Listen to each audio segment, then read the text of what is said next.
So, welcome to Module 2 of the IHSCM Women in Leadership Development Programme.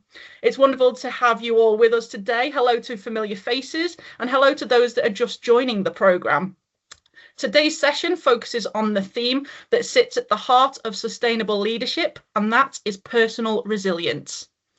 In a landscape defined by uncertainty, complexity, and constant change, resilience isn't just a desirable trait, it's a core leadership competency. It shapes how we respond under pressure, how we support others, how we sustain ourselves in the roles that demand so much of us. We're delighted to be joined by Dr Claire Mould, who is a Fellow of the Institute of Health and Social Care Management. Her work and lived experience will resonate with you. Many will have seen Claire before at previous events. I'm just going to pop Melissa on mute for the time being. Claire has lots of experience with real-world insights and honest reflection that will make today's session really powerful, a good space for learning and building those connections. Before we begin, if you can introduce yourself in the chat, we can know a little bit more about you as we start. If you're comfortable to do so, please do turn on your camera, and if you're able to as well, depending on where you're logging in from, so we can create that sense of connection in the room today. And whether you're verbally contributing via the chat or unmuting at the opportunities to interact with us, we welcome your voices in this shared space. This is peer support at its best. Over the next 90 minutes, Claire's going to guide us through some emotional regulation, stress management in uncertain times, and practical strategies for you to take away and embed that resilience into your leadership practice. Today's also an opportunity to reflect, discuss and build your resilience toolkit. Just before I hand over to Claire, we'll start with a quick poll to get a sense of how resilient we are in your current role as a starting point for today's conversation. So I'm just going to screen share Slido. You should have received an invite to join the Slido poll today. We've got a poll there at the start as well as an invitation at the end to commit an action.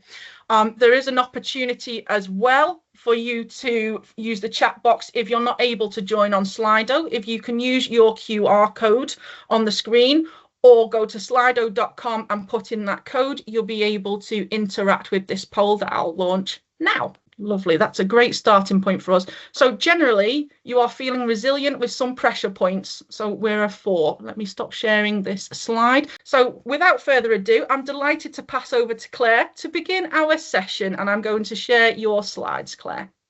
Thank you very much, Jade, and welcome all. It's an absolute joy for me to be here. I really enjoy doing all the sessions with the Institute anyway. And this one is a particular favourite. As Jade indicated, this is about peer support at its best.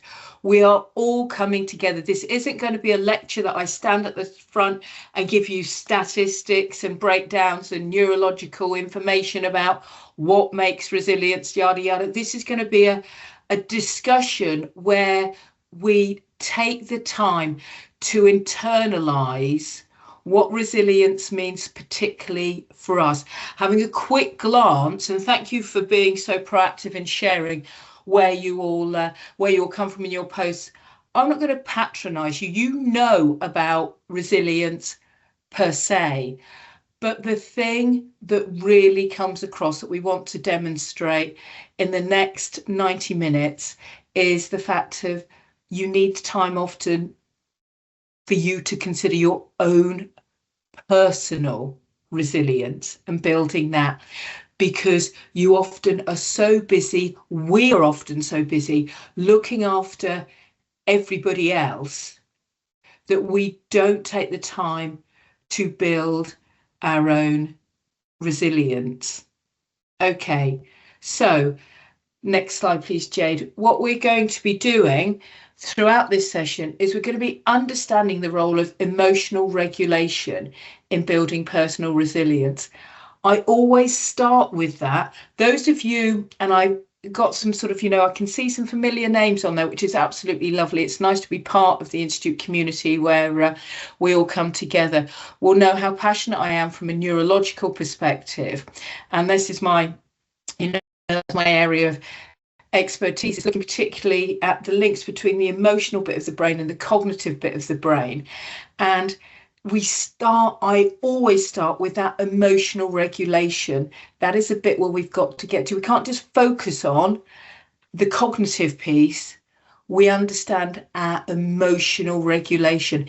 If we can get our emotions stable and regulated, then we are able to build our personal resilience.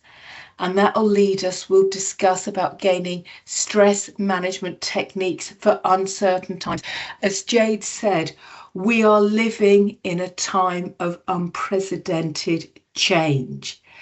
Things are happening rapidly. Now, this is really, really important, because where we are at the moment is digital changes, particularly, but also other life changes are happening so quickly that from a neurological perspective, we can't keep up with that, okay? Our brains are still comparatively Paleolithic. We do very much go back to the simplicity. When we look at that development, we haven't actually, from a neurological perspective, developed that much. We still very much go into flight and fight. We still only use a proportion of our brain, whereas digitally we are moving forward. The CEO of Microsoft is anticipating in the next 2 years they are going to be developing initiatives that are far, far better than all that they've developed over the last 12 years. So they're developing things at a rate over the next 2 years greater than the next 12 years. Our brains aren't going to keep up with that.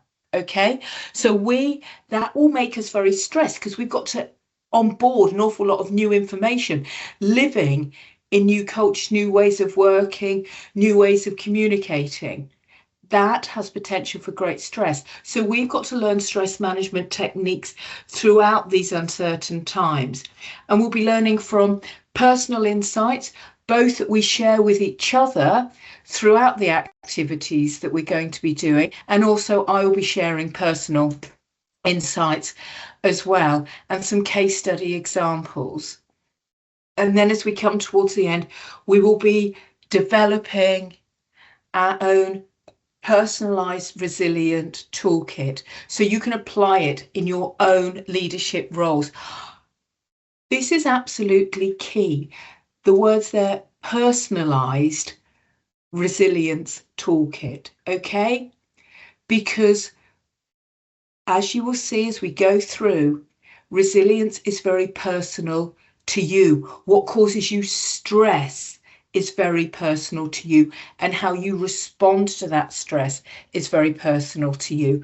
So whilst I will be sharing a variety of things, what we will be doing at the end is actually committing to one concrete action, and that'll be the one that is most suitable for you. We have moved on from the days, and I can see through the breadth of experience that you have sat through enough meetings. Yeah, that's all very good, but it would never work here. Well, actually, that just doesn't work for me. It's all well for her to say that, but actually that would actually fill me with fear rather than resilience. That wouldn't work for me. I'm going to give you a variety of things. We're going to share as a team. Our breakout group, when we go in, is going to be focusing on us looking at a resilience toolkit that works for us. Not for, oh, there you go, I'm going to leave you with today, bang, there's your toolkit, go away and embed it, because that won't work. This is about something that works for all of us, so you can commit to one concrete action. Thank you, Jade.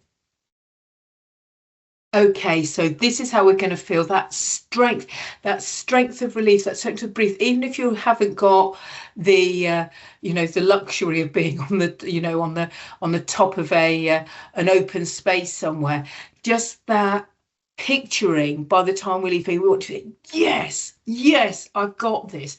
I can breathe, I can go. And now that stance will come up an awful lot in the images that I use for a number of reasons. It's that, look at those hands, it's that power stance. Yes, I've got this, okay, I can do it. And I'm going to begin with an unusual quote today.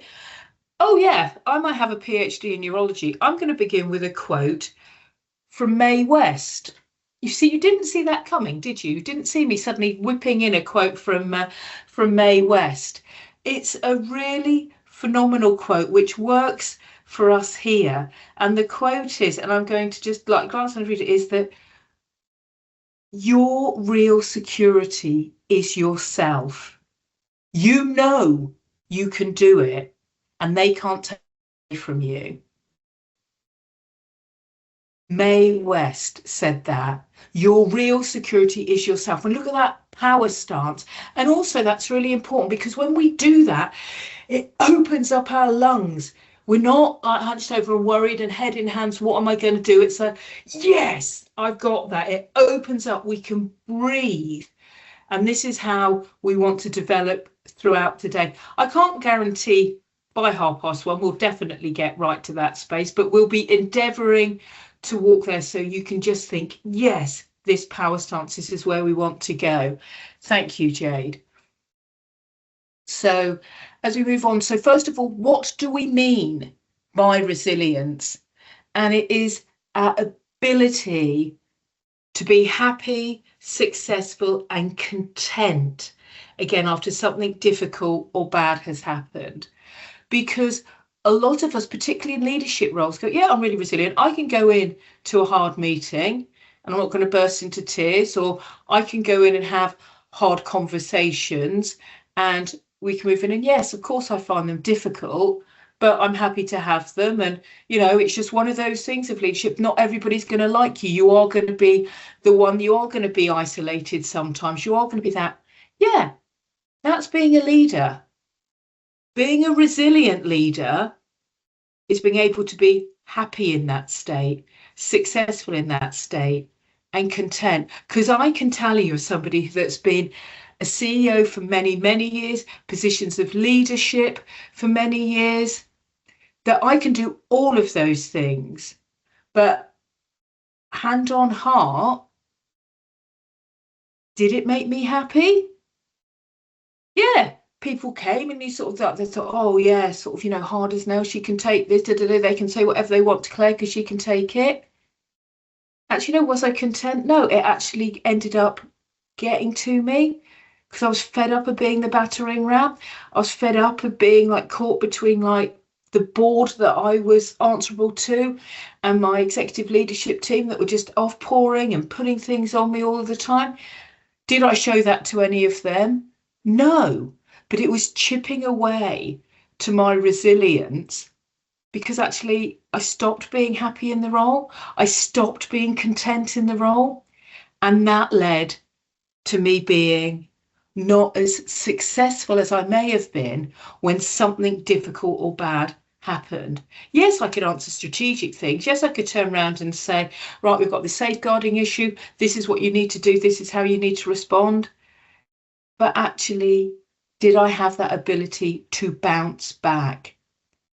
It got to me after a while, which is why we see the dramatic, ever increasing, frustratingly, levels of people being signed off with stress-related illnesses because their capacity to bounce back from difficult experiences gradually erodes. And unfortunately, it's not until something happens that we realize that. And this is what real resilience is about. It's those difficult experiences. And it might be something at home. Remember, we are human beings. Everything that happens to us all of the time, we bandy around the words like holistic. Yes, it's our whole life. I am a person. But again, as leaders, we're very good at compartmentalizing. We literally paint on a smile when we get through those experiences. And I always use that. And I always use have a strong, and I always think of my sister when I put on my lipstick, which is quite strong and bold, because when she was going through a cancer treatment, and she always was incredibly well presented and everything, she always said, as long as I can put on a really nice lipstick and look fine and look at the mirror and see myself in the lipstick. And I always knew when she was having a bad day because she had really, really bold lipstick on. You know, yes, we can mask, we can paint that face on and come in and do showtime, but are we bouncing back to it? Are we successfully adapting to the stresses that we're experiencing, both on a personal level and a professional level? Those things, and I'm going to come on to them in a moment, about the triggers that do it, the perceived threats, our stress responses. Can we adapt to those? And can we maintain a psychological well-being in the face of adversity? Because resilience will not eliminate stress or erase the difficulties. Stress is part of our life. We live in a stressful world. We will always have difficulties. It would be absolutely, you know, completely irrational. Don't worry, everything will be fine, because actually it might not be fine. But what we can do is give you an understanding of how to deal with those things that will contribute significantly to mitigating those stress levels. Thank you, Jade. So as we did the how resilient do you feel in your cold role? We did that. We started with that one, but this is why we ask it. So you can start off by saying how resilient. And so those of you that haven't had an opportunity to populate that poll, please do, because it's us thinking, how do we feel in our role? Having considered those things, are we going to change anything in that poll that we put? Being really, really honest about it. Because it doesn't surprise me that most of us sort of settled on a full, well, yeah, I mean, there are some, I mean, go on, I'm a leader, I'm going to have some stressful things, but I'm mostly okay.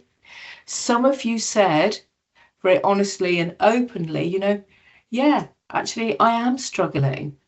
I am struggling.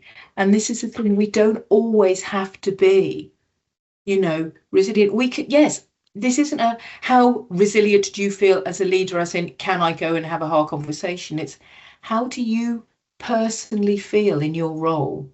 How do you feel resilient? So I can tell you that there was a last year, so just 2025, and we're only just sort of like tipping into February now, the Breaking Burnout report, it does what it says on the tin, indicated in 2025, 91% of respondents said by the end of the year that they felt some form of serious stress, that they had experienced some form of serious stress, that they really took them time to get back with, when they were really honest and they reflected. 91% of us were saying during the 12 months we experienced stress, and that might be at home, that might not be at home, but then that chips in. So again, let's have a look. So yes, generally resilient with some pressure points, which is great, which is really, really good. Very resilient is the minimal one, occasionally resilient but struggling, moderately resilient. So that means generally resilient, we are all of us then experiencing. Nobody is saying that actually, do you know what? I'm completely fine. We've got that 6%, which means that 94% of us at the moment tally with that we are experiencing some stress things. So it's so important for us to take this on board. Thank you very much, Jade. Really helping. It's making me more resilient and less stressed having Jade here helping my doing my slides, so we can move on. Thank you. What's positive, Claire, from that poll so far is that not resilient at all has 0%. So we all have some resilience, and hopefully today we can build on that as well. Absolutely, yes. We are hoping that yes, that continues to change, and also, as Jade said, afterwards. So the four main types of resilience, because there isn't one, because in leadership we tend to just think of one, but there are four main types: the physical, mental, emotional and social resilience.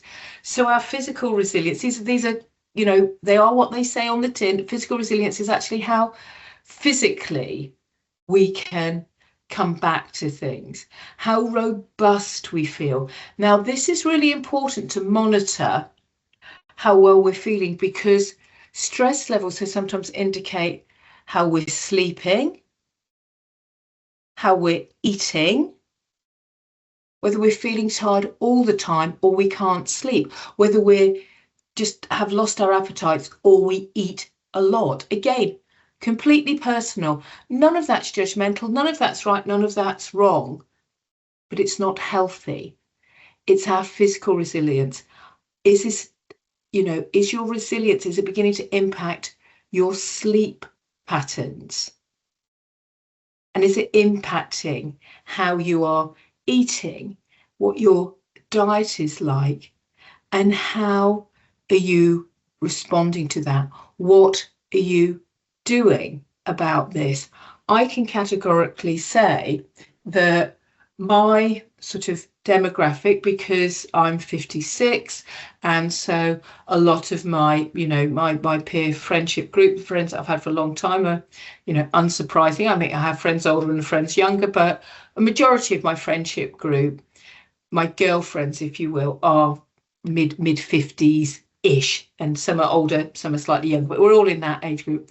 So, and a lot of them, because we went to university, things, are doing very stressful jobs. They're in positions of leadership, they're sort of CEOs, they run their own companies, they're head teachers, they're, or have got, leading their own sort of families and very busy with that. So they have stress. And because of that, and the reason I mention my age is because a lot of people struggle with sleep when it's coming through with regard to the menopause. And so when you're a menopausal leader as well, that added stress.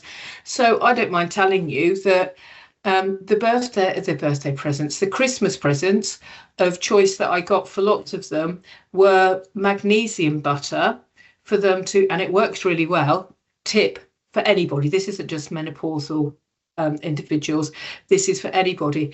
If you get, I don't know whether any of you have used this, but magnesium butter, and I also take like magnesium tablets, but it helps you sleep well. That you rub it on your feet before you go to bed, and that's lovely because first of all, from a physical resilience, it's a nice kind of foot rub before you go to, and you haven't got to take ages. I know that you probably just so exhausted and just fall into bed, but it's not like a whole kind of pedicure kind of thing. You literally just take 2 minutes of rubbing it in, but it's quite nice thing before you go to bed. And then during what it goes, it just lifts up and it really helps you sleep. And again, it's that physical resilience that if you notice that from a resilience perspective, you're struggling with your diet and with your, with your sleep, trying to find things that you can push through, but help strategies to help our resilience. Because again, I can't prevent and say, oh, what you need to do is do this and you'll have a good night's sleep. But we can find strategies to help us sleep. We can find strategies to help us with our diets and moving forward. I always find, and it's about us being in tune with where we are, I always find when I get more stressful that actually to the point that now I'm gluten-free, I'm a celiac, but I really struggle with processing any form of carbohydrates, even gluten-free carbohydrates. During the day when I have, busy meetings or if I'm doing presentations, I find it hard to digest and it really upsets my stomach. So now I've adapted my diet to do that. So our physical resilience, again, it's those finding those techniques, because the physical resilience is knowing actually what can I do to maintain my sleep, maintain my diet, keep healthy, because we can do those plaster things as in pushing through. And the best anecdote that I can share with you, and some of you may know this, I know Jade and Charlotte do, that one of the things that I do to help with my well-being and my resilience mental health is I run. I don't run quickly, I don't run elegantly. Well, I do. In my mind, I have this vision that I'm a young gazelle going through, but unfortunately I got caught on a camera once and I thought I really do not look like the young gazelle that I think I am. I'm more of a cart horse, huffing and puffing, plodding through. Anyway, I entered this half marathon because it was in the town that I live, and this is physical resilience. This is sticking part of physical resilience at its worst, which is we tend to do as leaders. So use this as a metaphor to figure out what we do. So I was running it, and it was at the end of the running season. I'd done a few events, but I wanted to do it because it was in our town. And in the last mile of the half marathon, I pulled my hamstring, and I was idiotic. I'd done a half marathon 2 weeks before, and I'd done a number of endurance events before that. And so I shouldn't really have done it. Physically, I was absolutely, not in a very good state, but I did it because I'm, idiotic and it's in the town. And I thought, well, why not? I pulled my hamstring. Now, the thing that physical resilience isn't is doing what I did, as in, I'm going to carry on for that last mile. And so I did run. I have never been in so much pain in my life. First of all, I sort of went down. It felt like I'd been shot in the backside. If anyone's ever pulled a hamstring, it's not pleasant. And I carried on and carried on. And I did get through it, and I kept blacking out. I had to say to my husband, who was running with me, I really feel like I'm going to pass out, and I had to hold him. I was gritting my teeth. I pushed forward. To my absolute shame, I am now inadvertently, I have done lots of these races where I've been waving at the camera when they have the cameras. This one, I was absolutely grimacing. For some reason, they ended up making me the poster girl of the blasted thing, because I think that they thought, oh, look at her, she's pushing through. If she can do it, anyone can do it. And it reminds me how stupid I was. Yes, I finished it. Yes, I got the medal. I literally passed out as I got over the line. It took me 3 months to get over that. That was on November the 2nd last year, or thereabouts. I have only just started to get back into running again, because yes, I did it for that moment. And that's what we do when we're physical resilience. We push ourselves and we think, yeah, I got through that. I can take that. But actually, can we? Because the length of time it takes us to go back. I wasn't being physically resilient. I was being idiotic, and I wasn't taking care of myself.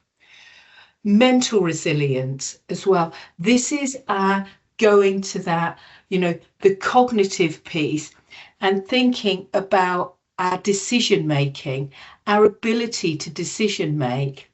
I know I said that this wasn't going to, but I'm going to do a little bit of the neurological bit. Our prefrontal cortexes of the bit, that's a bit of our brain that processes our decision making, our problem solving.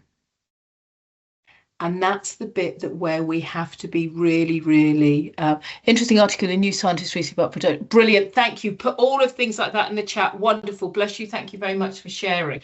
Anything, if there's new articles about this, please let us know. And I'm fascinated to read them, because I just love learning more things that I haven't read already, and all of you. So thank you for sharing. And it is about that mental resilience that, we are problem solving, how we can chip in and how we can turn around and say, yeah, this is what we need to do. We're strategists as leaders. But we notice if we aren't mentally resilient, we can't make those decisions so quickly. We struggle to problem solve. Now, being mentally resilient is taking the time to look after your brain. What can you do?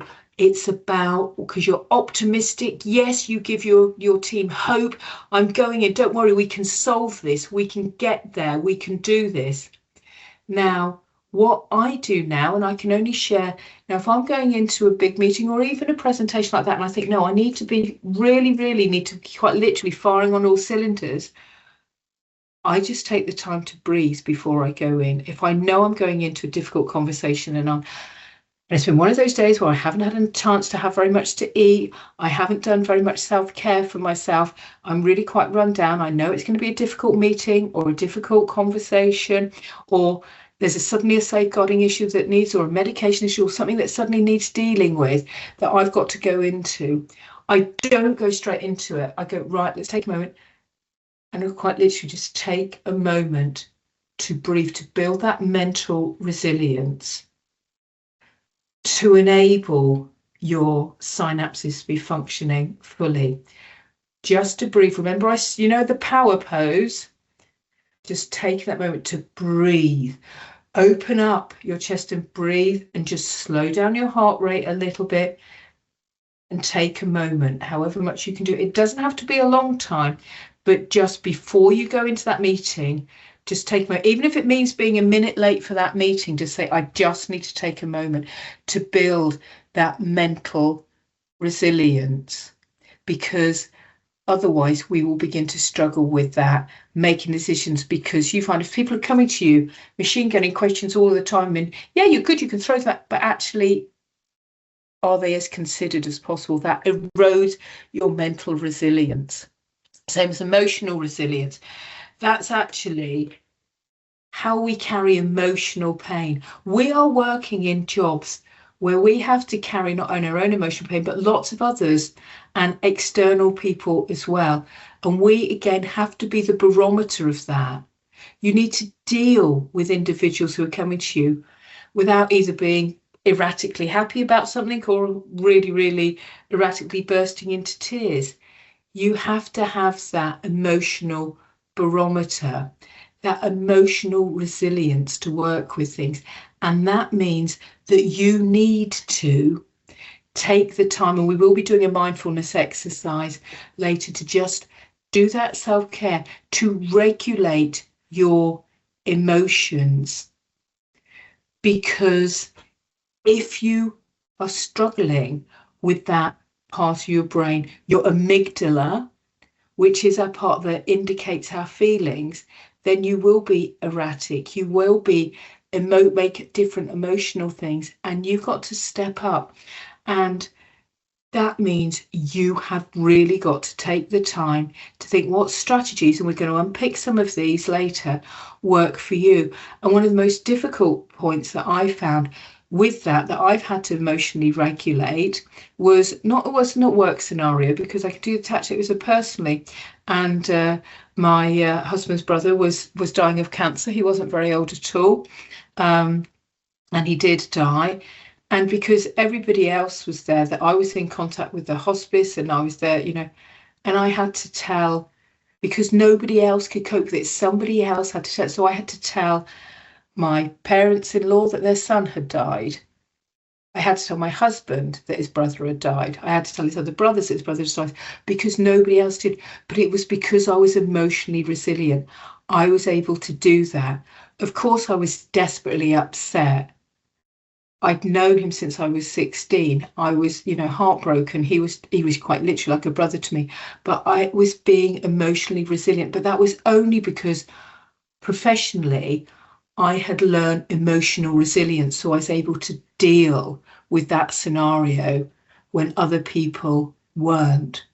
And social resilience is our ability to conduct ourselves socially. And what we tend to do when we're not resilient is we isolate back. Again, as leaders, you revert back and you revert back, because it is, I'm just getting on with this. I just need to finish this report. I just need to do this. Or you get home and you say, I can't do that, or I can't go out now because of this. No, I can't do that. I haven't got time to do this. I'm on my own all of the time. Whereas socially, building that social resilience helps us, because it is developing our ability to be wholly resilient. Whereas if we isolate ourselves, we do ourselves harm.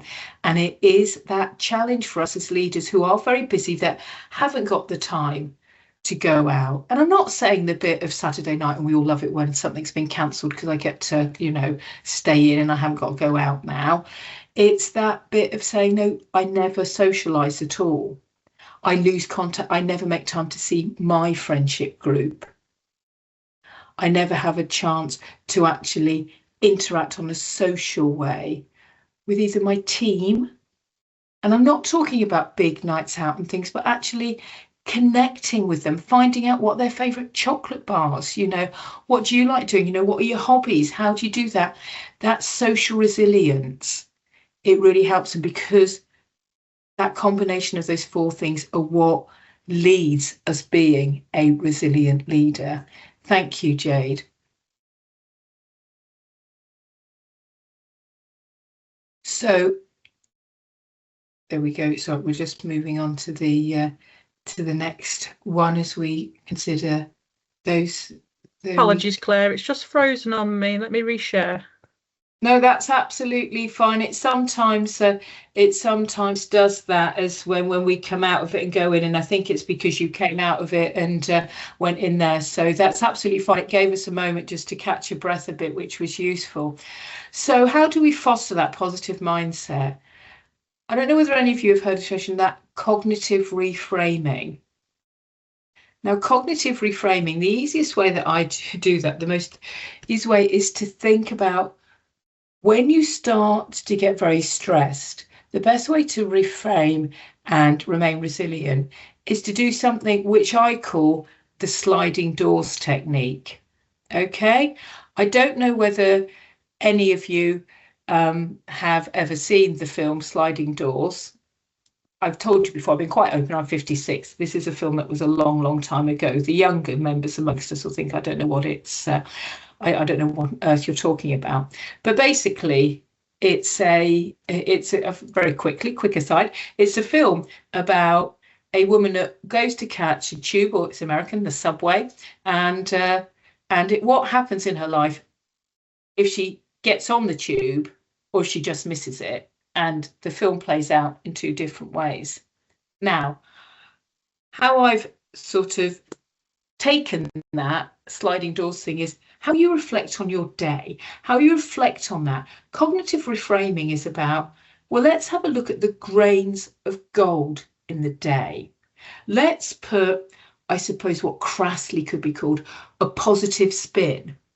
This is the bit that at the end of the day, when we look in a demoralized way at our to-do list, and there's 3 extra things added on there and I haven't done anything else on there, but I seem to have added 3 things on there and I'm completely demoralized, and I'm on the bus home thinking, gee whiz, I don't know, I've not stopped all day and I haven't even got anywhere near my to-do list. Now, the positive cognitive reframing of that is your I have done list. So don't focus so much on the what you haven't done at the end of the day and take that home with you. Focus on, but what have I done? Because that whole conversation with ourselves is, I've not stopped all day and I haven't done anything on my list, makes us feel negative, and cognitively that impacts us. Whereas saying, I haven't done anything on my list, but actually I've worked all day, I've done this, I've done this, I've done this. And even if it means having an honest conversation with ourselves where we go, actually, I did spend more time getting caught up in that conversation and my team could have managed with that. I didn't need to spend so much time there. Or actually, I didn't chair that meeting as effectively as I should have done. I should have brought that conversation to a close a bit quicker. That's still learning, because I won't do that next time. I'll move forward next time. Actually, yeah, I've learned from that. I'll move forward. It's very different than thinking, right, what is on my to-do list? And I just haven't done it. And then we think, right, so I've done that today. So, but what do I need to do tomorrow? Because I can't get caught up in that again. What are my priorities? And the cognitive reframing is just us thinking more positively about how we're going on. And from a resilience perspective, that really helps us move forward. Practicing gratitude, again, as we go through the day, take the time. And I've spoken before at these forums about, like, you can keep a gratitude diary.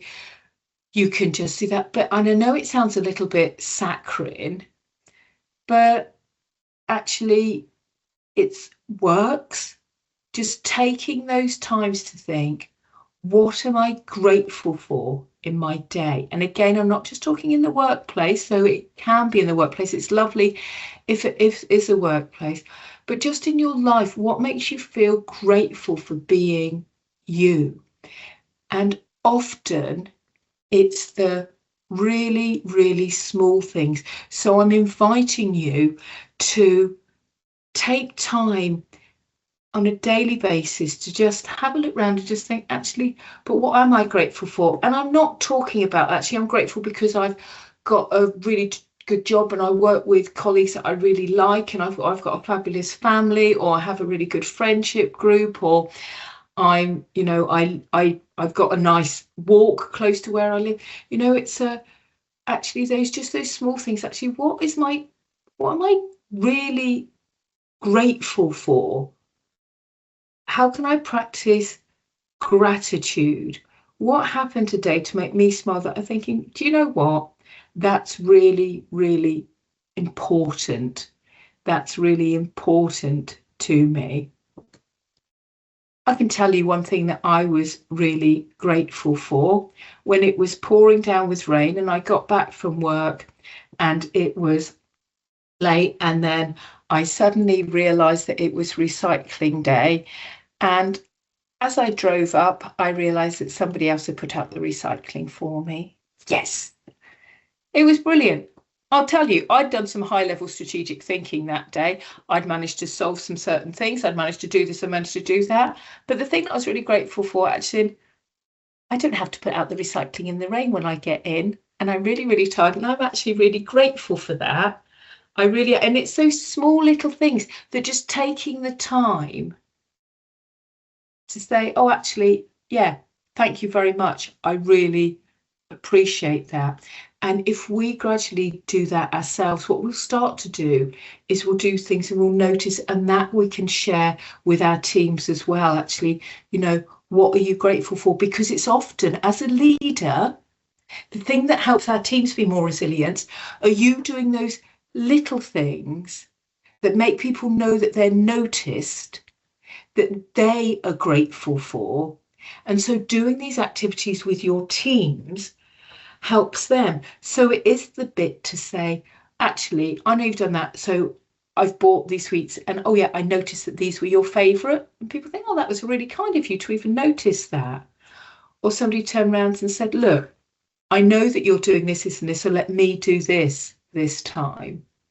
Or look, don't worry, you know, you made the coffee last time, I'll do that. It's those little things that actually make teams feel valued, because it's noting self.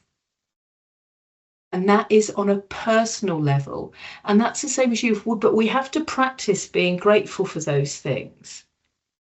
Because unfortunately, we can swing through life and we focus so much on the negativity, the little small wins that we have in our life that can just be the fact that, you know, like I say, you're driving home, you're thinking, oh, I forgot to pick up milk. Is there enough milk for me to have a cup of tea when I get in? I really, really hope so. Or do I have to go to the shops again when I get there?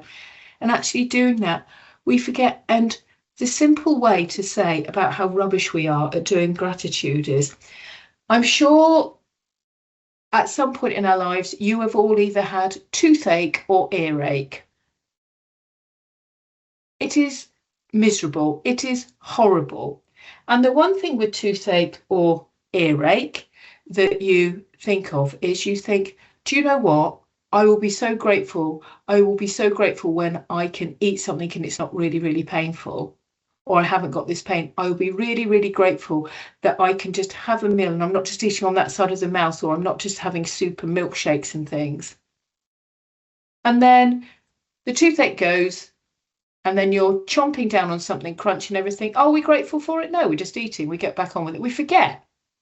We get on. We don't go, do you know what? This is brilliant. 3 weeks ago, I had a toothache and I'm really, really pleased now that I can have this bar, this crunchy bar, or this, you know, chew on a celery stick or whatever it may be. You know, we don't do that. We're just eating. We chomp on an apple. We don't go, yes, that toothache's not been there for 6 months now. We don't. We're superficial.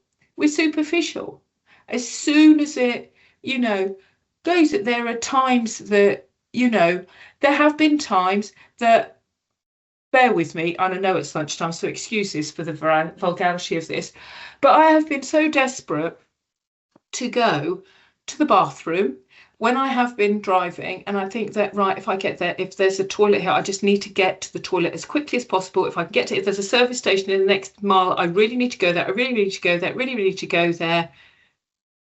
And I will give anything to go there. I'm throwing up prayers. I'm doing this, I'm doing that, because I'm desperate to go to the bathroom. When I get there and get in and go to the bathroom, and I get on with the car, and I think, oh God, you know what? They're not even letting me out on the motorway. This is a rubbish service station. I can't get out there. It's gone.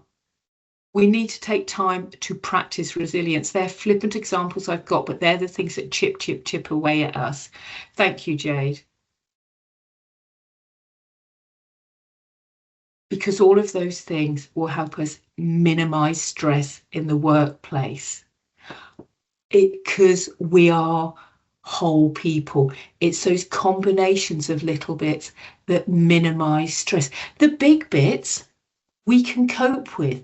It's the little bits, those bits that, if you are aware of the game Buckaroo, which for those of you that aren't, is the you know, it's basically a buck and you put a saddle, you know, like a donkey, and you put a saddle on and it goes down, and then everyone takes turns to put something on it, and it gradually goes down and gradually goes down, and then somebody puts something on and it all flies up. There are sort of similar, more modern examples I can use, but I'm a Buckaroo girl, what can I say? But the thing is, though, it's not the big saddle that makes the Buckaroo go. It's the tiniest little thing that goes on that finally makes everything fly up. And that's what we need to think about when we're thinking about minimizing stress in the workplace.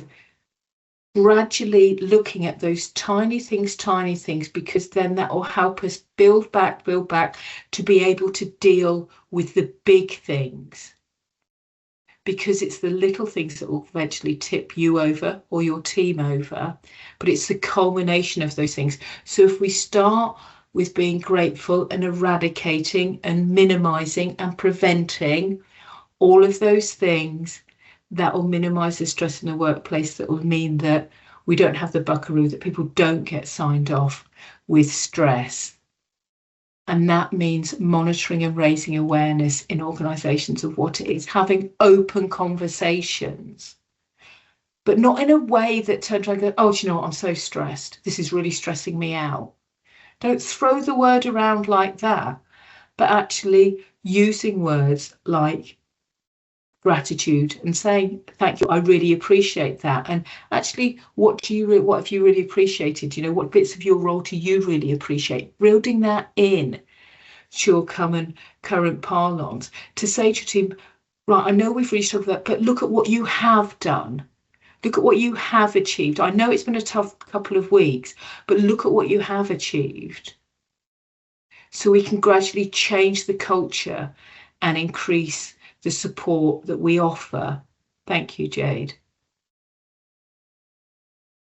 So just think, write down one recent challenge and how you responded emotionally to that. Just take some time to do that now. I'm going to give you 3 minutes, not a long time, but 3 minutes to do that. And then we'll share those with the group. One recent challenge and how you managed emotionally, not what you did, but actually what was your emotional response to a challenge that you had?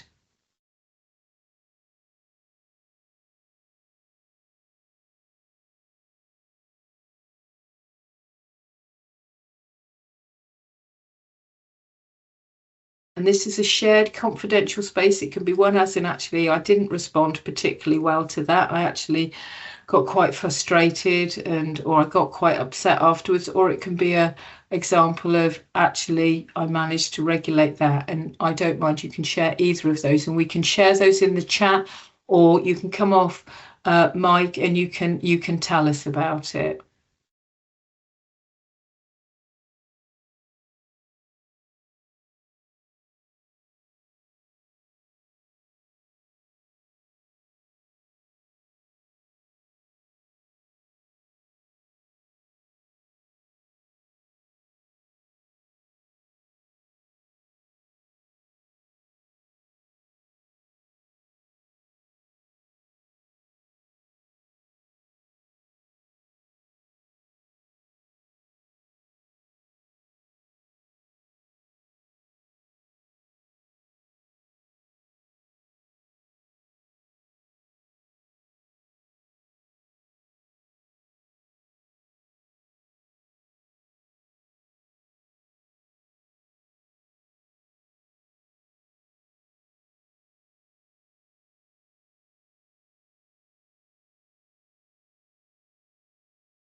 Right, okay, people, we don't have to share, like as we said right at the beginning, this is a sort of a peer support session, but we don't if this is a personal thing, you don't have to share. This is a reflective activity for you, but if you want to, you would be most welcome to share with us. Oh, thank you very much, Melissa. Been frustrated recently, follow a staff member being quite rude at leaving. Really, thank you. That's a really, really great example that it is being honest about being frustrated about a member being rude about leaving the organisation. It is, and it is frustrating. I mean, we are going to have these emotions, but it is that, you know, reflected on the conversation and had a cup of tea. That's it, because don't respond immediately. You know, take the time. You know, we don't need to be reactive. We need to be responsive, but not reactive to something. I had a call from my son's school that said he had disclosed. Wowee, gosh, thank you, Crystal, for sharing. That's an incredibly, you know, very, very, very candid thing for you to share with us. And I mean, bless you for having to take that on. But how, but you did exactly, it is that thing. And breath, don't underestimate the power of breath.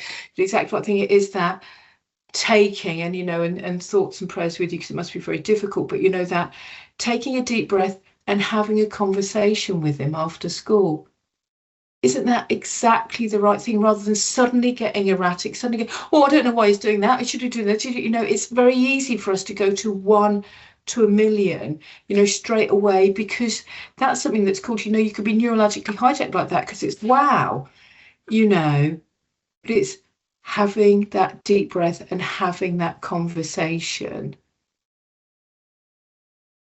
And it is, yeah, Melissa, it is really, really difficult not to be reactive. That's our first thing.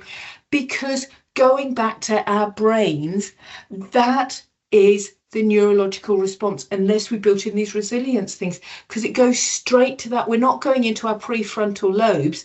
We go straight to immediately, you know, responding, rather than learning those techniques to slow us down. Yeah, quick response reactions are always wrong. Resilience is, patience is the key. Absolutely. Taking that time. And unfortunately, in the fast-paced world where people look to us to make responses all the time, and as leaders, we feel we ought to. Okay, our sisters, you know, does set you off, you know, the breath cavity, you know, it is getting a, you know, a call from school during work. It does, because it throws you and you get hijacked by these things. And also, as parents, as leaders, what we need to do is, you know, realize we haven't got to respond immediately, because we feel we do. Because if somebody comes to me and I'm sort of saying, yeah, but I'm the one in charge here, I need to give an immediate response, or the school's on the phone, I need to give an immediate response. It is okay to say, do you know what? I need time to think about that. I need time to think about that. Or just leave it with me, or hold on, can I just hold on? That's a lot to digest there. That isn't a failure, as we're seeing, you know, the power of the pause, you know, brilliant, and a brilliant quote, you know, breathing, choose your response, not react to it. Yeah. And it is that bit, love that, when you're already operating outside the window of tolerance at work or personally, you know, dealing with stressful situations, you immediately react. Excuse me, I just have a quick sip of water. It is, it's getting to me. You know, these examples are just so brilliant, so vibrant. I'm really grateful for you sharing, and it's again this peer support, and what's indicating that we're all going through it. We're all going through it. We all have those calls sometimes when we are at work. I remember I had one once. I was doing a PowerPoint presentation to a huge conference. I was the keynote speaker. And I was at the lectern, and somebody came up and they just put, you know, this bit of paper, and they just slid it onto the lectern in front of me. And I thought, God, have I got my timings wrong? Are they going to say, get off, or they hate you, no, leave, or something like that? It literally said on there, your son stopped breathing. You need to get to the hospital as soon as possible. I was doing a keynote presentation. There were 150 people in the conference there.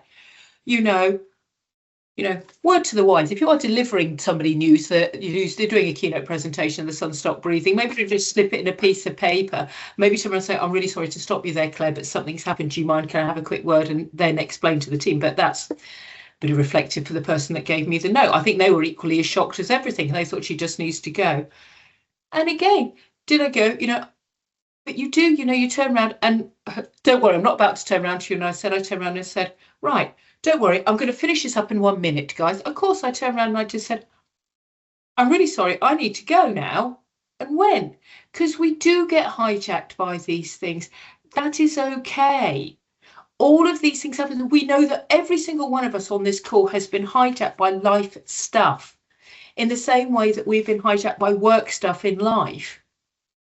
But we have to learn to be resilient. Yeah, absolutely. I've got the chimp paradox, Stacey. And the thing is, though, it's those books that help you with where you are. And actually, the book that I'm reading at the moment, and I can't show you it now because I haven't brought it into the office because it's by my bed. That I pointed there as if my bed's just over there. It's not. I mean, my office that is, I'm reading a different kind of power by Jacinda Ardern, because she reads about, how actually she builds up that resilience in time and how she realizes that the leader that she thought she should be actually isn't the one that she needed to be and she wanted to be, and that she was. Wonderful. Right, we carry on because we're running out of time and we've got breakout activities to do and we've got lots. So these are the things that then, so understanding our personal triggers and stress responses. So the way that we can, and again, I am enormously grateful for you for sharing in the chat, the way that we can manage these things is we understand what are our triggers, what are the things that really press our buttons that are going to do it. And it is stuff like, of course, on a personal level, being told something quite serious, that you get a call from the school that tells you something serious about your son. Yes, that is going to be a trigger. So knowing actually anything to do with family, bad news and stuff like that, that is going to be a trigger to me. Yes. On a workplace, finding out that a member of staff that's left is bad mouthing the organisation, that is likely to be a trigger. But also we have, what are your personal triggers? Because if you can preempt them, that helps with the power of the pause. What triggers you? What do you really irks you in something that you can think, no, that if somebody does that, that is going to really annoy me? For me, because I deal with integrity, I am the most transparent person. I'm transparent. I've told you about being caught short on the motorway and not asking you to go to the loo. You don't get much more transparent than that. I am a transparent person. So I don't like it when somebody lies to me. I'd rather you tell me a very difficult truth, that you've made the worst mistake or you've done something, rather than lying to me. That's a trigger. If I found out that some of my team are not being honest with me, then I know that is a trigger to me. That is a workplace trigger that I really, there's two things that, having, that lying and not being honest in the workplace is a real trigger to me. Identify what your triggers are. And also be aware of the perceived threats. When you're going into difficult conversations, we build these things up in our mind. How many of us have what I call a pre-meeting shower chat? That sounds worse than it is. I'll explain. What I mean by that is when we're having our shower in the morning, when we're, you know what you do in a shower, that's me washing my hair, that, you go through and you think, oh, well, if they turn around and say that, if they do this, I know what's going to happen. They're going to come in and they're going to do this and they're going to do that and they're going to do that. We perceive the threat. It might not be like that. And even if it is, building yourself up to that worst case scenario, that leads us to react because, well, I'm not going to put up with that. And I'm going to do this and I'm going to tell them if they do this, so I'm going to do this and I'm going to do that and I'm going to do that and I'm all hyped up and I'm all hyped up. listen. Listen to understand, as Carl Rogers says. Listen to understand, rather than our pre-meeting thoughts in our minds. We go in to be understood. I'm going to tell them that, and I'm not going to stand for that. And that means our perceived threat, because if it is the worst case scenario, if you understand that, you can deal with it more lucidly, more resiliently, and understand what your stress response is. That do you get frustrated? Do you get angry? Do you burst into tears? Do you start, questioning your own ability? Yes, we all do all of those things some of the time. But how to deal with perceived threat triggered by former workplace PTSD? Really good question. I shall give a really quick answer to that, which won't be detailed now. I know that it won't satisfy you, but I will do, just because I'm conscious of time, and this is a really important one to unpick. But the best thing is to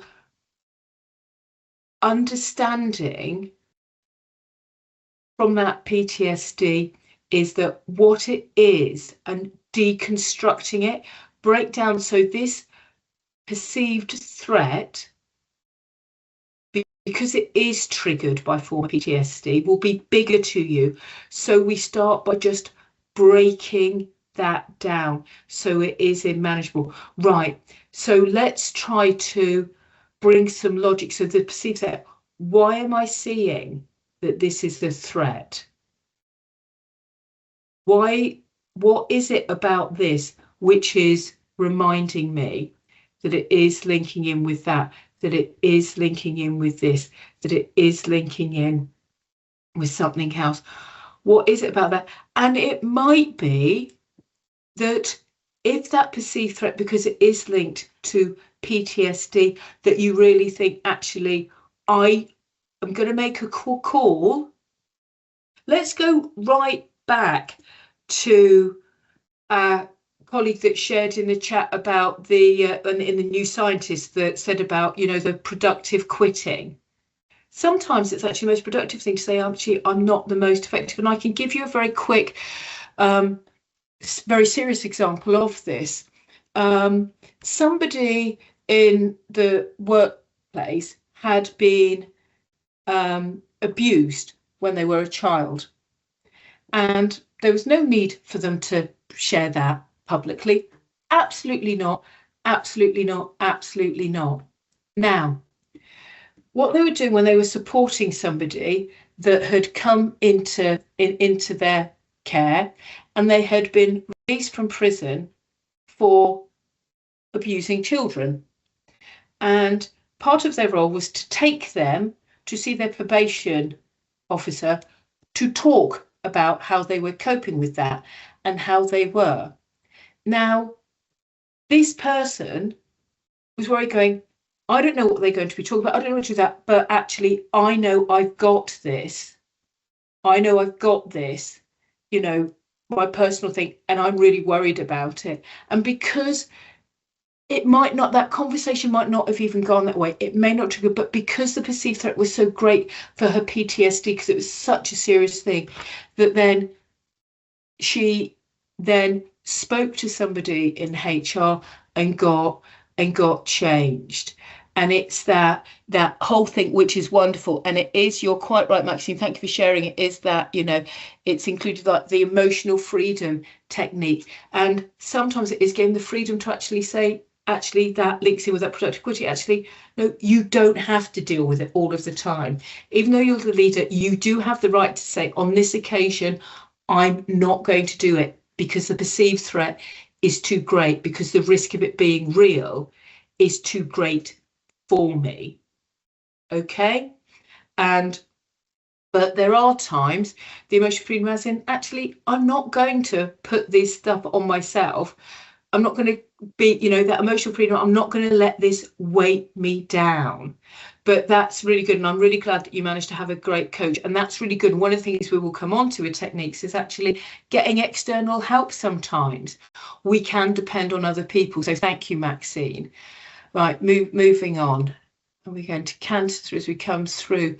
So just have a moment, have a think about what stress management techniques do you feel most realistically apply for you?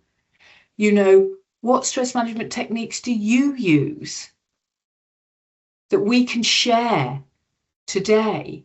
We've heard of some of them, and it's like, can be like having, we've already got a couple of them while you're thinking. So get thinking about this, because we spend 5 minutes just doing and just sharing, just talk as you can, or put things in the chat just as it comes to mind. We've already had, just breathing, having a cup of tea, those simple things to start, so your heart rate down, having a good coach, reading a book helps my mind management. The chimp paradox helps my mind management.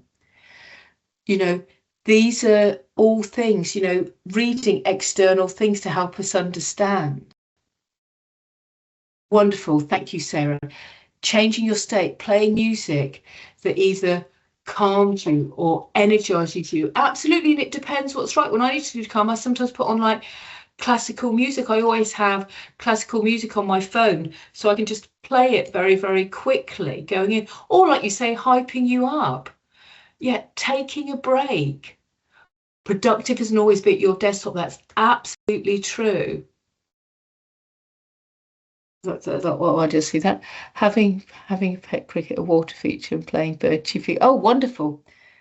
I just saw cricket there, and I thought, not a cricket bat, surely. No, we can't take, I'm not condoning violence here, but no, having a pet cricket and a water feature. Yeah, is that playing a bird chipping? It is, it's great. It is those things, a long hot bath, all really, really different things that work for us. And I absolutely love this, because what you are demonstrating here, meditation, sitting outside for a few minutes with a coffee. The brilliant thing is, team, is to take away is that some of these can be longer, like taking yourself off and going for a longer walk, or just a 5-minute walk, just getting out of the office and walking around, listening to some music. And it can just be when I listen to class, sometimes I just listen to it for a minute and close my eyes, or your hype song, as I always say, when my son's going into exams and things, I always send him over a hype song.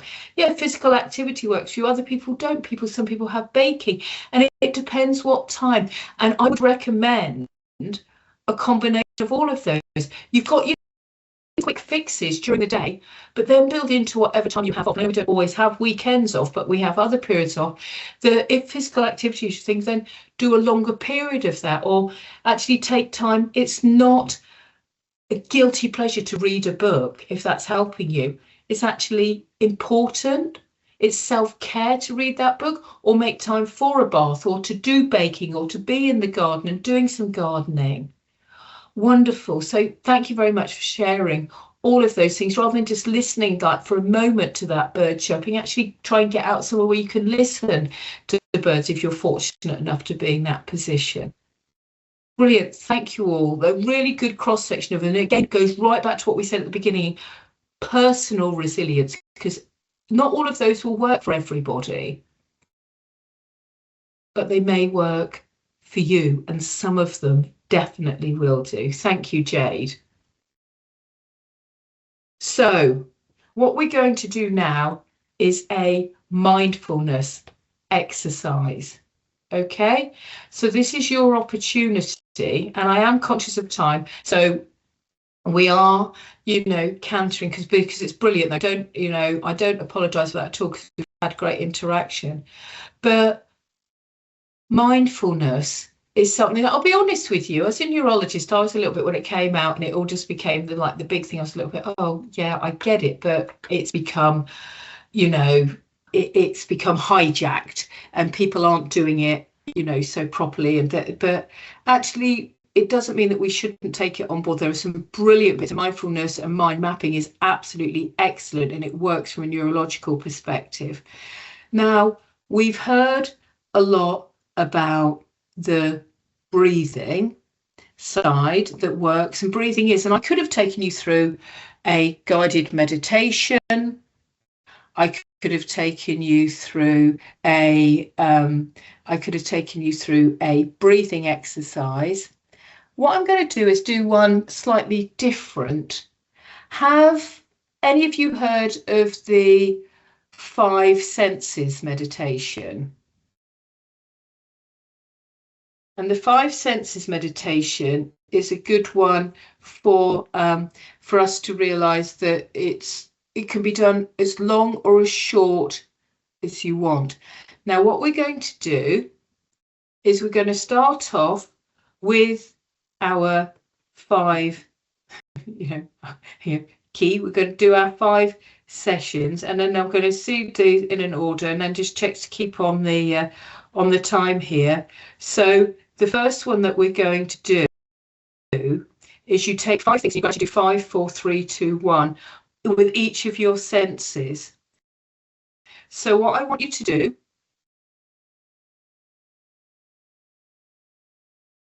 is focus on 5 things that you can see. And this isn't like in a nice spy thing, just little things that you haven't noticed. Take the time to really analyze the space you're working in. Is there a crack in the paint? Is there a shadow that you've not noticed? Not that, oh, yeah, I can name 5 things. There's my laptop, there's my desk, there's the heater. 5 things that you haven't ordinarily noticed around your environment that you're working in.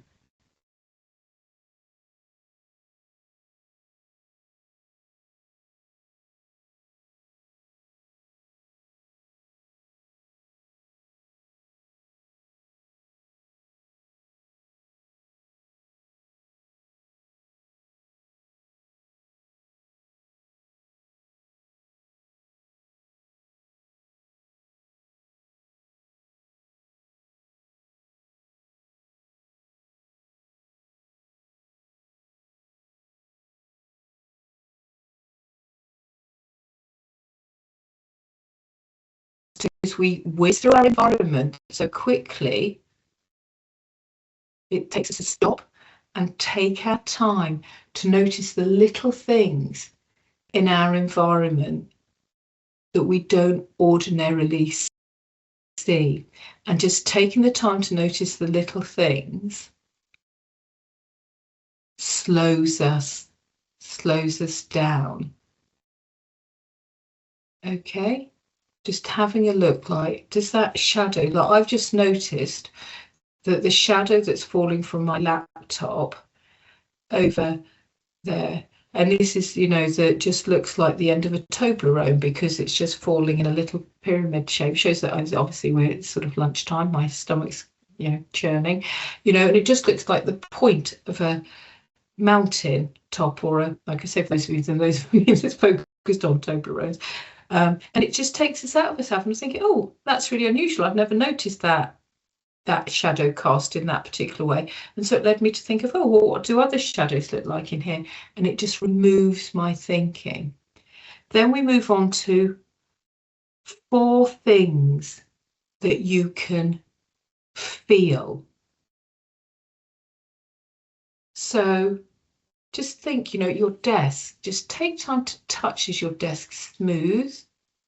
Is your laptop smooth? That, the sensation, the textiles on your clothing. What are the different, from a dexterity perspective, what are the different feels and senses? 4 different things that you can touch and feel. 4 different types of feelings. What's smooth in your work environment? What's soft? What's hard? What's cold? What's hot? Just taking that time to feel.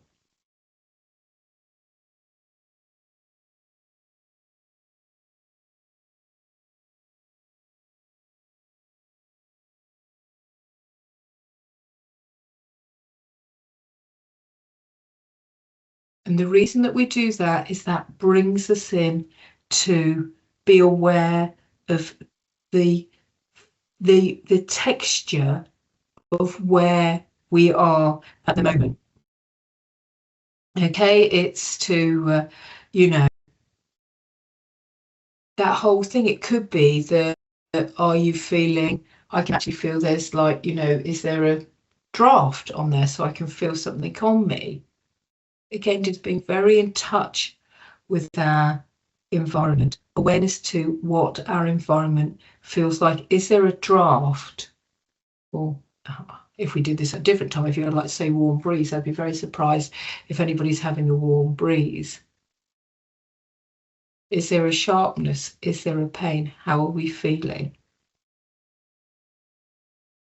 And then we do 4 things. Then we move on to 3 things. 3 things we can hear. So really do some mindful listening. Close your eyes and just listen. Don't look, just close your eyes and think of 3 things that you can hear. And try really hard to block out the normal noise that is around you and listen to the other things that you don't normally go. This is very similar to our colleagues that said about like listening to like the bird chirping or the cricket cheeping.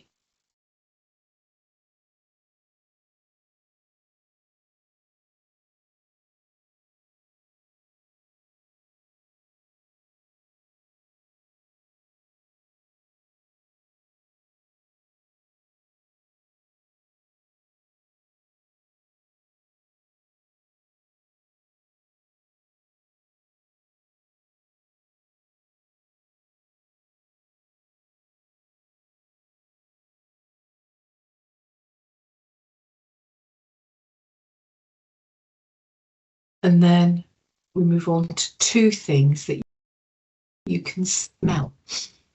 Smell the environment around you. Just really take the time to smell. Again, these things that we take for granted, but what can you smell around you? Just trying to think of what our environment smells like. Some of you in medical environments might be like caustic. There might be a smell of sweetness. Somebody might be able to smell a cup of coffee.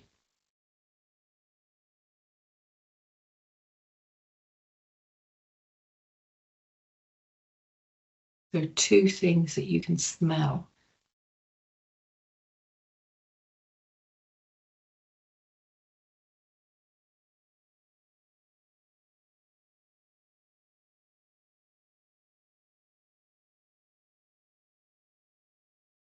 And then finally, it's 1 thing that you can taste. What is the taste on your lips at the moment? What are you tasting of? Is there a taste of a cup of coffee that you had, or a piece of fruit that you ate? Toothpaste? Or last night's curry that's still emanating there?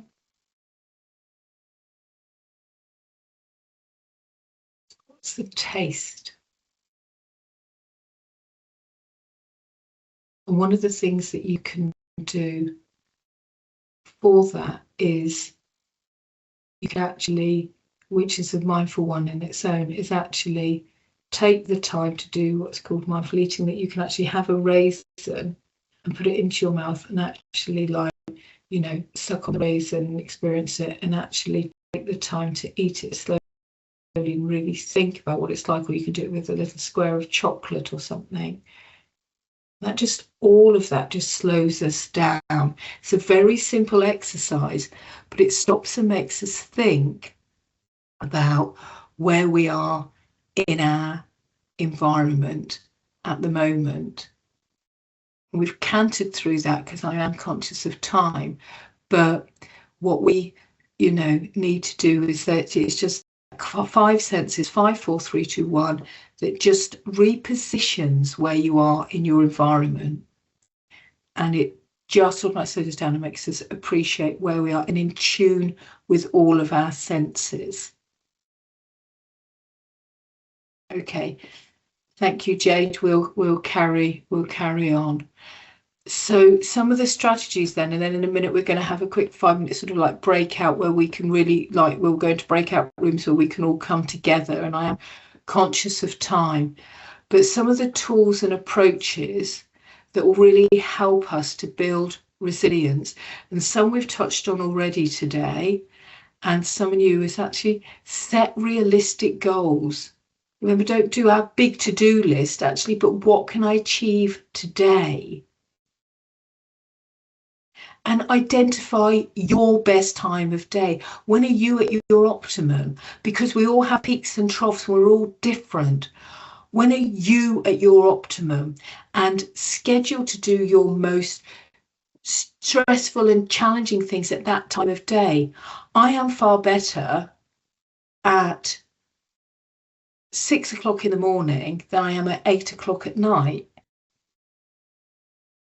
You know, I would be far better having a meeting, you know, at 5 in the morning than I would do at 10 o'clock at night. I'd much rather do that, whereas some people are better in the evenings. You know, is the morning more productive time for you, or the afternoon? When is your best time of day? And vary your activities. Don't do the same things, you know, mix it up a little bit. Take the time. The whole point of that mindfulness exercise is it takes us out of ourselves. We saw that, you know, in the, you know, makes it, you know, if you've got a day where you need to be writing reports, actually vary it up and say, oh, actually, but I'm going to build in some time to go and do something else as well, and then come back to it, which again then leads on to take regular breaks. Nobody wants a desk martyr. No, I can't leave here. No, I'm carrying on. No, I'm not taking a holiday. No, that is where burnout lies. Take regular breaks, and you owe it to your team to role model that you do take breaks, that you are going to get up and walk around.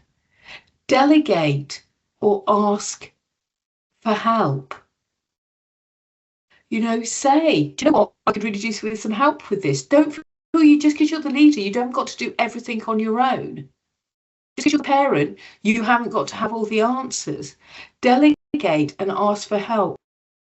Seek social support. Look to your support structures and be honest and say, actually, do you know what? I've had a really, really tough day. Do you fancy coming for a walk with me? Do you fancy going for a coffee?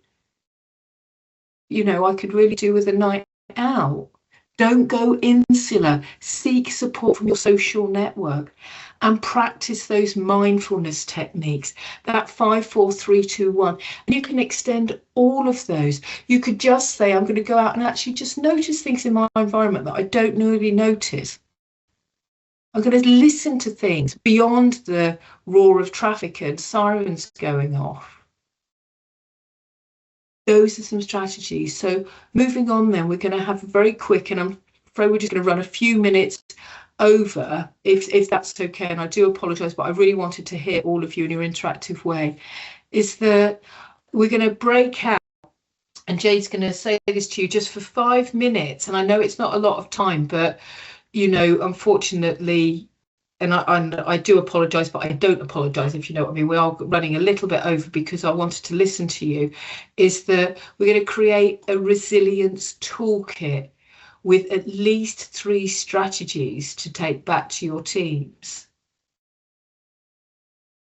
Okay, so Jade, am I all right to you, or Charlotte, to support people with going into breakout rooms to discuss this, and we'll come back in 5 minutes and discuss them, if that's okay. Apologies again for time.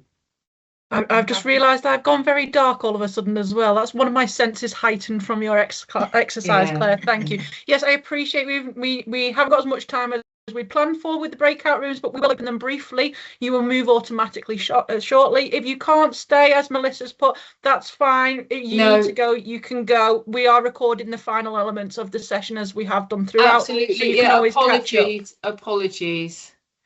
Yeah, and I do take responsibility for that, but that's fine. I just wanted to make sure that everybody, but we can do this. We're nearly there for the rest of you.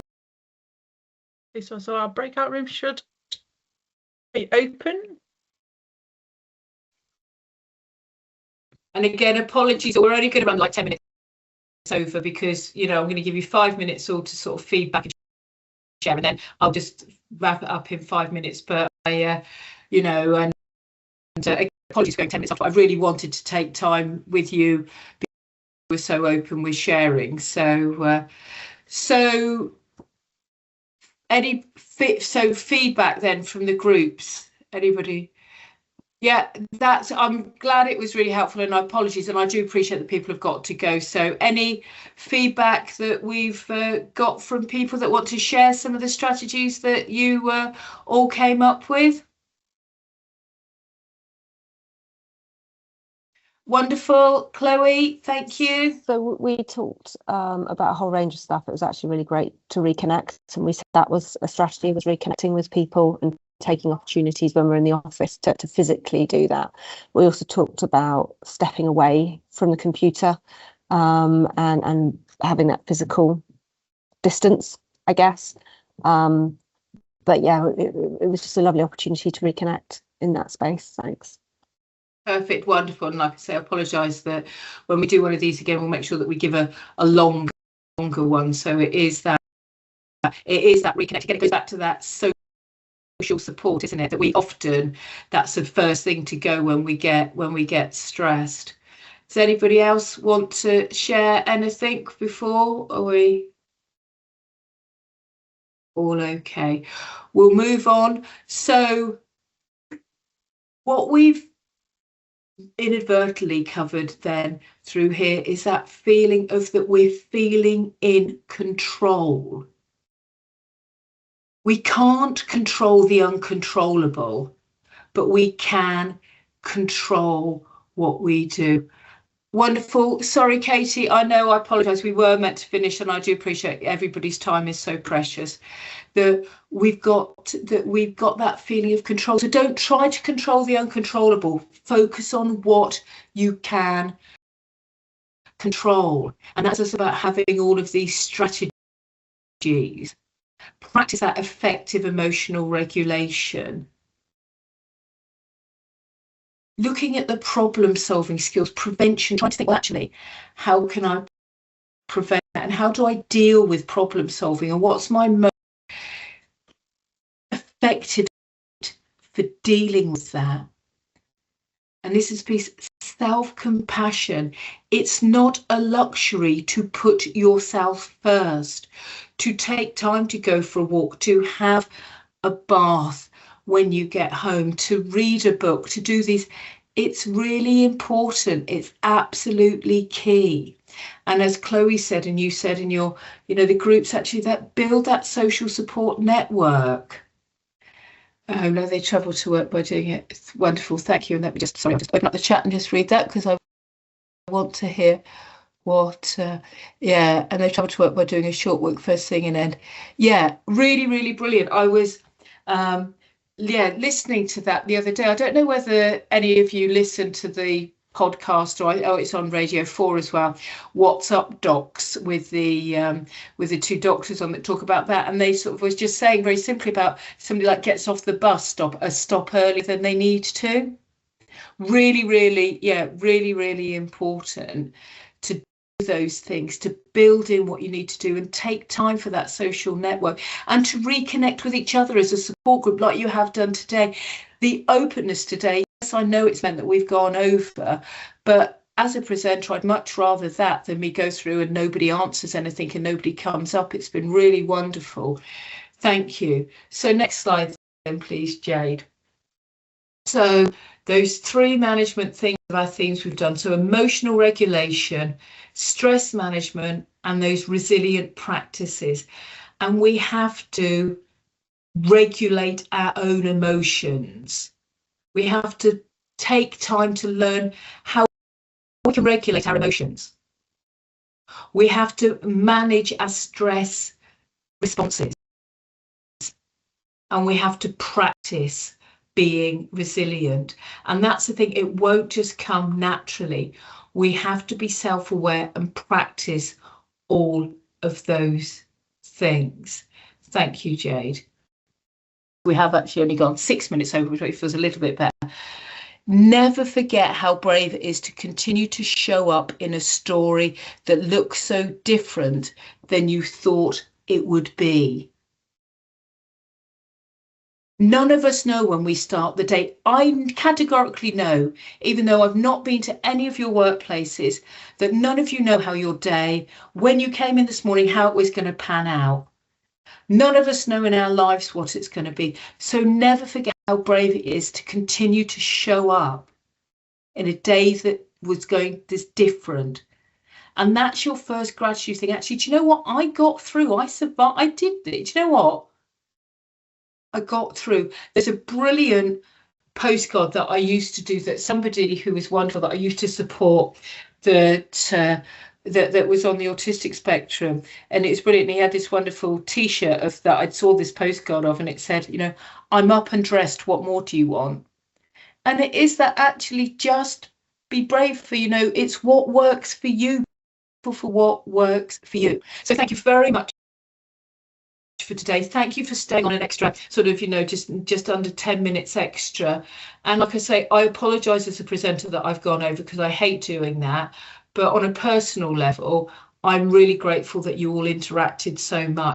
If anybody does have any further questions, I'm happy to stay on the call and answer them immediately. Or if you want to connect with me, or if you do go on to the next slide now, Jade, my email's there.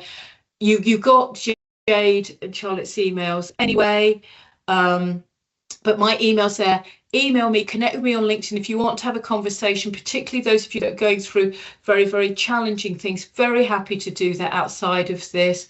Bless you all. Thank you so much for giving your, giving your time and staying that little bit afterwards. Like I say, I hope that I haven't completely building personal resilience techniques by finishing by making you stressed, by making you late for your next meeting. So I hope that hasn't been. I hope that hasn't been the.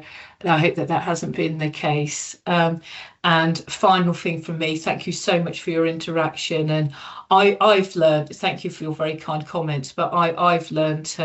I've learned a lot as well. And again, I never cease to be humbled by how fantastic you all are doing jobs day in, day out, with all of these things going on in your lives. So thank you very much all. Jade, closing words to you. Thank you all. I'll just keep it very brief. We hope you enjoyed Module 2 of the IHSCM Women in Leadership Development Programme. We hope you're leaving with practical tools that you can use straight away. More importantly, we hope you're leaving with at least one clear action that you can take forward to strengthen your leadership. If you've still got access to the Slido, we'd love you to share that action with us.